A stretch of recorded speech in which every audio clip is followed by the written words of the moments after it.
Okay, so I'm going to try to use the board, but according to the video, it's almost not able to be seen because it's in green. Today we're going to be talking about third-person omniscient. Now, third-person omniscient and third-person limited are two very different things. Third-person limited, a great example is like Percy Jackson. It's solely from Percy Jackson's point of view, right? He doesn't know things that then he doesn't tell the reader. If he knows things, he tells the reader. If he suspects something, even if it's wrong, he tells the reader. Whereas third-person omniscient, there is another outside narrator telling the story. Now, there's two different kinds of third-person omniscient, which is why a lot of people don't know what third-person omniscient is, because there are two different types. There is third-person omniscient, kind of more cinematic, is a good way people describe it. This is where you're basically watching it all happen as the narrator dictates. A great example of this is Lord of the Rings and Pride and Prejudice, where yes, they show you some of the personal feelings of certain characters, but they also just simply tell you, hey, this is what's going on, from the narrator's point of view. Now, in those two cases, Pride and Prejudice and Lord of the Rings both have the author themselves as the narrator. However, you can also have a different character be the narrator that is not part of the actual plot. For example, Good Omens by Neil Gaiman and Terry Pratchett. That is a great example of an outside narrator that is a different character, not Neil, not Terry, but that was telling the story from an outside point of view. I can't remember what the character's name was, but she's a really funny narrator. I enjoyed her narration work. Sorry, my nose itches. Agnes Nutter, something like that. The nice and accurate. Yes, because it was basically being told by Agnes Nutter, who was a character for like all of 2 seconds. They tell you her backstory of the fact that she was this witch who wrote this book of prophecies, and that's it. And then from that point on, she simply tells you the story. And so she becomes a character in the regard that she is a character telling the story, but she is also simply the narrator. It is not from Aziraphale's point of view, and it is not from Crowley's point of view. It is from Agnes's point of view, watching the things happen to Aziraphale and Crowley. It is quite fascinating, honestly.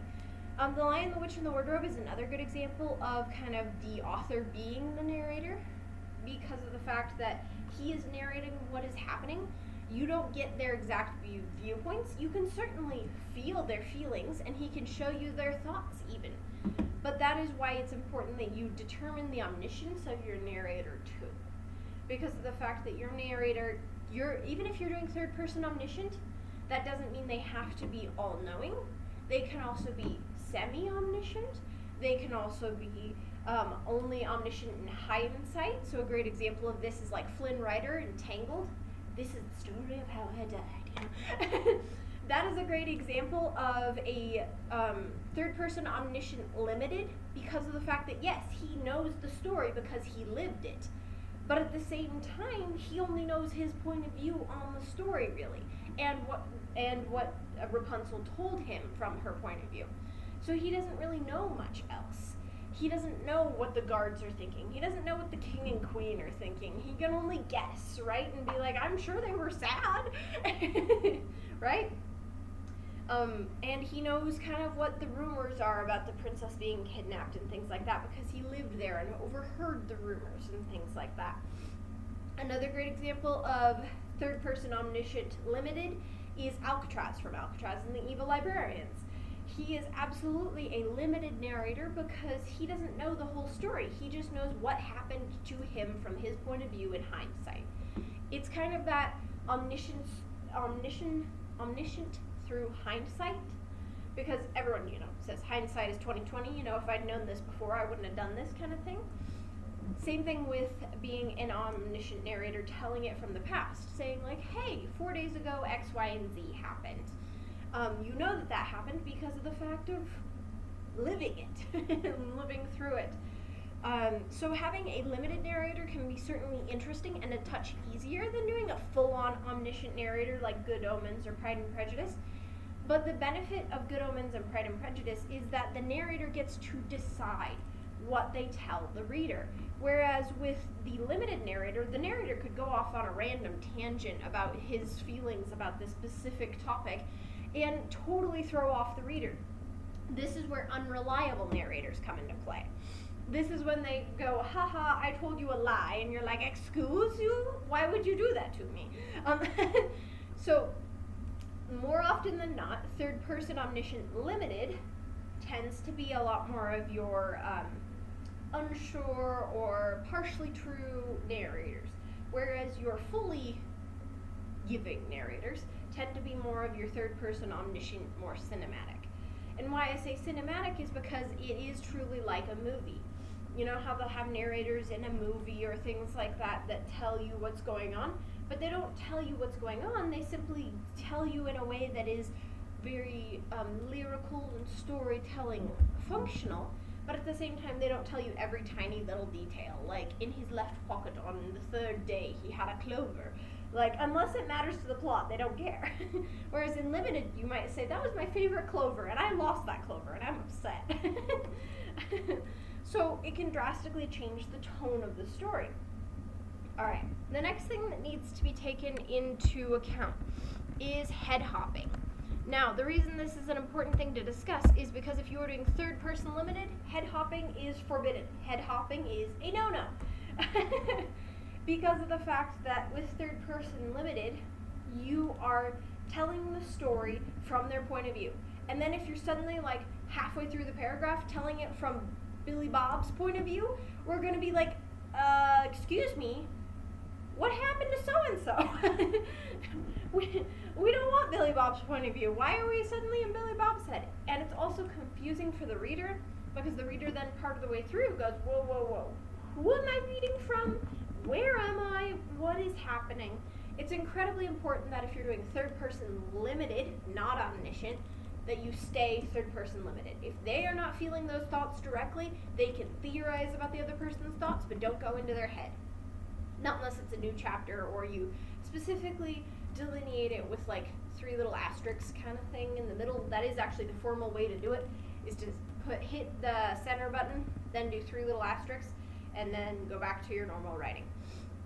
Because if you don't, just having a bunch of space there is awkward. We don't know how much time is passing, we don't know how much to do, we don't know, it's unclear. Whereas the asterisks make it clear, this is a point of view change or a time change. And then we, as the reader, have to figure it out from there. Now, in third person omniscient, head hopping is allowed, with a caveat. Head hopping is now simply more of changing the point of view of the camera. Think of it, like I said, in a cinematic sense. You know how we'll have a superhero movie, and we'll have everyone enter the scene, right? And you'll have Hawkeye, and you'll have Iron Man, and all these guys. You can tell what I watch. But the camera moves to each of their entrances, right? And so it focuses in on them. But it's not saying Iron Man is thinking exactly this as he walks in. No, because it's not third person limited, it's third person omniscient.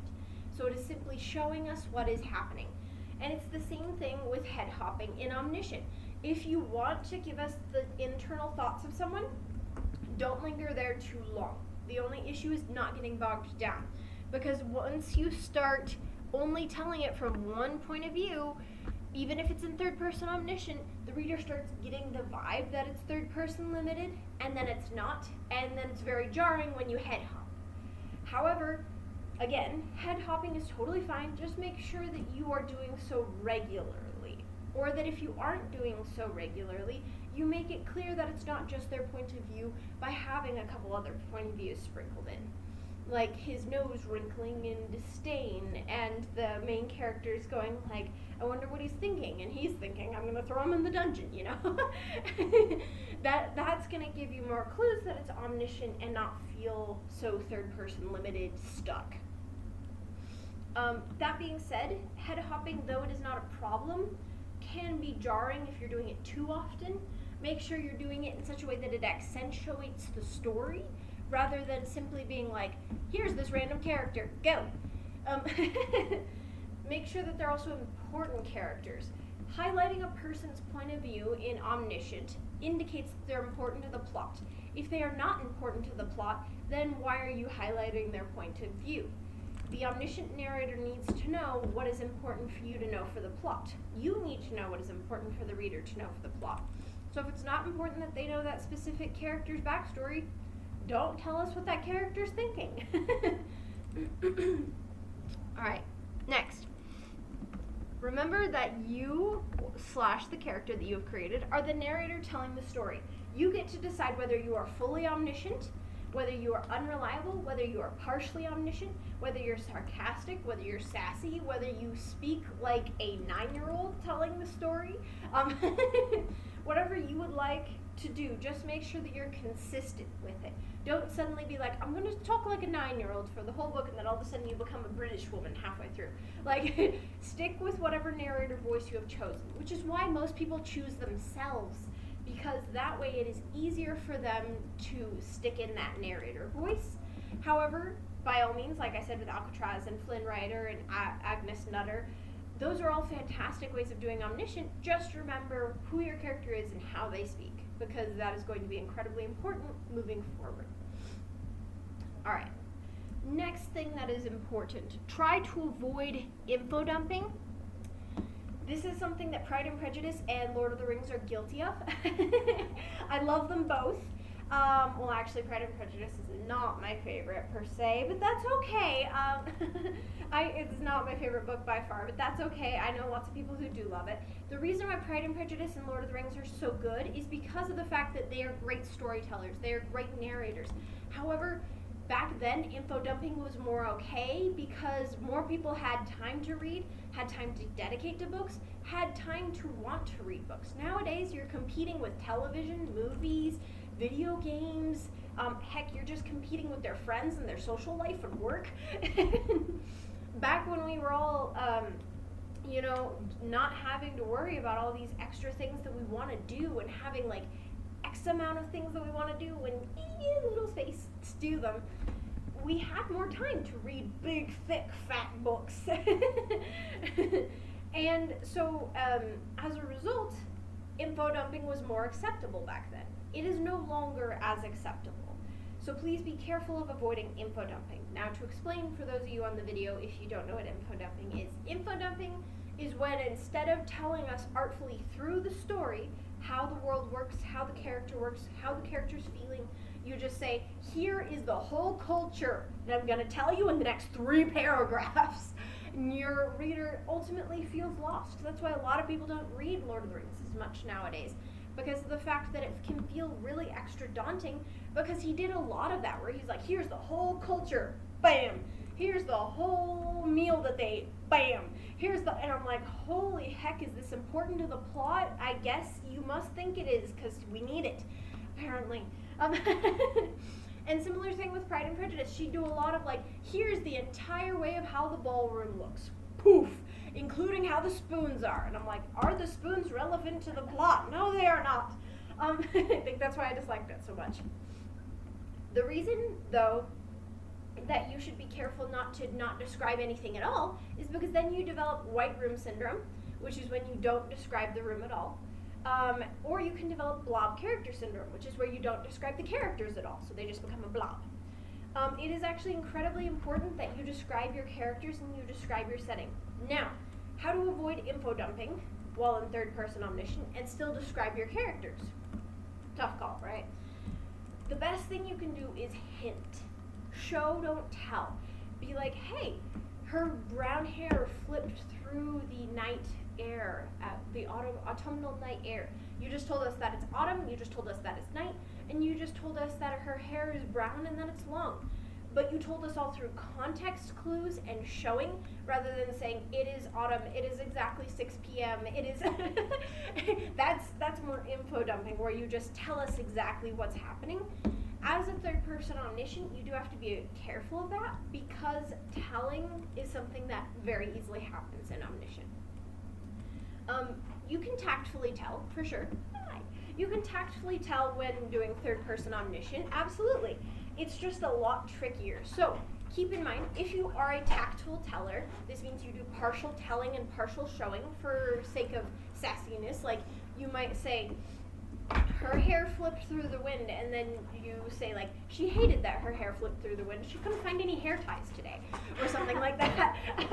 That is telling us that she hates it, but at the same time, you're showing us the action before you tell us that, which then makes it a little bit more subtle. And hence why it's more tactfully telling instead of just telling. Next thing that you want to keep in mind is that with third person omniscient,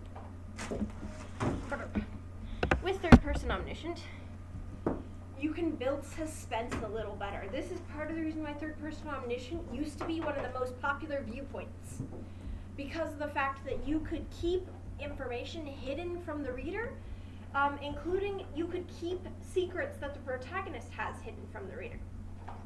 Because when it's third person limited, it's a lot harder to keep protagonists' secrets away from the reader, because they're in their head, right? You see their thoughts, you see their feelings, you see their actions, you see their emotions. You know this character inside and out, which is great. But it also means that as a writer, you can't keep any secrets from the reader if the protagonist knows them. Whereas with third person omniscient, you can simply hint at things. Be like, they kind of hid and cowered when this specific person came into the room. Whereas if it was third person limited, you'd probably have them thinking like, oh crap, there's this bad guy, blah, blah, blah, blah, blah, backstory time. But as a third person omniscient narrator, you can keep that from the reader and simply hint and have the reader be a little bit more curious and a little bit more like, okay, so what is happening here? What is going on here? Or how is this working? So keep in mind, if you want to build suspense really easily, third person omniscient is great. Funnily enough, that's part of the reason why most horror novels are third person omniscient. Because of the fact that then you can keep the suspense built up, because that way even if the protagonist dies firsthand at this beast, you can just give vague details because you're not in the protagonist's head. You can just keep it super vague. Fantastic, please sit down. You are also no longer confined to the fact that you can or cannot share secrets that the characters already know. If you want to tell us, hey, the villain is doing this super secret thing right now, you can totally do that in third person omniscient because of the fact that you are the narrator. If you want to be like, we're going to leave you on a cliffhanger as to what's happening with these characters and just tell you that this villain's being super evil, you can do that. It's kind of like in the Lord of the Rings, how they'd move and they'd be like, hey, there's this person's like doing this thing over here, oh, spooky stuff. Or alternatively, like in Pride and Prejudice or Chronicles of Narnia, where they would move to the, with Chronicles of Narnia, they moved to the witch's point of view, like in Lion, Witch, and the Wardrobe. And even though it wasn't her point of view directly, the third person omniscient narrator was telling us what she was doing. And then we were all going, oh no, the characters don't know this, but we know this! And so as a result, it was able to help us feel a lot more tension and a lot more suspense. Third person omniscient ultimately has kind of died out in favor of third person limited, because of the fact that third person limited is actually easier. Because of the fact that you have less to keep track of. You're in the character's head and that's all you know. You're good. You sometimes might see the fact that third person limited novels tend to do switching viewpoints because of the fact that it makes it easier to tell more of the story while still not going into omniscient. I will say omniscient is tricky to master, but once you master it, it actually can be super beneficial for telling a very fantastic story. I would highly recommend you give it a try at least with third person omniscient. It makes it easier to, like I said, not worry about head hopping as much. It makes it easier to not have to worry as much about what is this character thinking. It makes it easier to keep secrets from the reader. There's a lot of things about omniscient that are easier, but there's a lot of things about omniscient that are hard. Like remembering what kind of voice you have dictated, remembering how much your narrator knows, remembering how much the narrator is going to be involved in the story, or like if you want to have one of those narrators where it breaks the fourth wall and they're like, and they had no idea what they were doing, and then all of a sudden the character's like, what? And they're like, just keep going. You can also do that and fun things like that. So Omniscient can be very fun to play with, but it's definitely complicated. If you have any questions on third person Omniscient or would like to give it a try, please let me know. I'm more than happy to try and help you. I will say I personally am a third person limited writer. But I've always wanted to experiment with Omniscient, and I've always tried to experiment with Omniscient and other points of view. So if you are interested, I do know how, I just don't prefer it. And that's okay. If Omniscient is not what you prefer, that's alright. But I figured it would be good to do a lesson on it, because sometimes people don't know what they want until they're missing it. For example, I always thought that I just needed to make up my entire new world out of whole cloth. And that can still be fun for me. But I've also found it's really fun too to do things that are given historical context, like mythology, or even just weird happenings throughout history, like boats and planes disappearing, and then you explain why that happened. Going back and doing historical fantasy can actually be really fun for me, and I had no idea that was the case until I tried it. So, all I'm saying, if you'd like to try third-person Omniscient, I would say absolutely try it. It might be your new favorite writing style. And also keep this in mind, third-person limited has been so popular for so long that people actually find Omniscient very refreshing. So if you want to try something new and kind of surprise your readers a little bit, give Omniscient a try. If you missed any of this lesson, please feel free to go back to the YouTube channel and listen to the rest of it. Talking about how Omniscient works and great examples of Omniscient. If you'd like better examples of Omniscient, I would say read the books that I suggested. I can re-suggest them just to make sure. If you want good examples of overarching narrators, Pride and Prejudice and Lord of the Rings are great ones. If you want examples of narrators that are a character, not the author themselves telling the story, a great example is Good Omens by Neil Gaiman and Terry Pratchett. They do a fantastic job, right? Agnes Nutter's a fun narrator as an Omniscient narrator. And then if you want examples of third-person Omniscient, because they're telling it from their perspective in the future, about the past. Obviously, Alcatraz and the Evil Librarians is a fantastic example of that, where he is telling the story, again, in spite of the fact that he's already lived it. Another great example of this one is the beginning of Tangled with Flynn Rider. If they had done the whole movie like that, that absolutely would be a great example of third-person Omniscient limited. It's a lot of fun to have these narrators narrating your story. So just keep in mind that this is a fun way to do things and that it could be fun to experiment with. Any questions before I turn off the video about third-person Omniscient? No questions? Cool. Then I will turn off the video and we can talk about editing, writing, whatever you'd like for the day.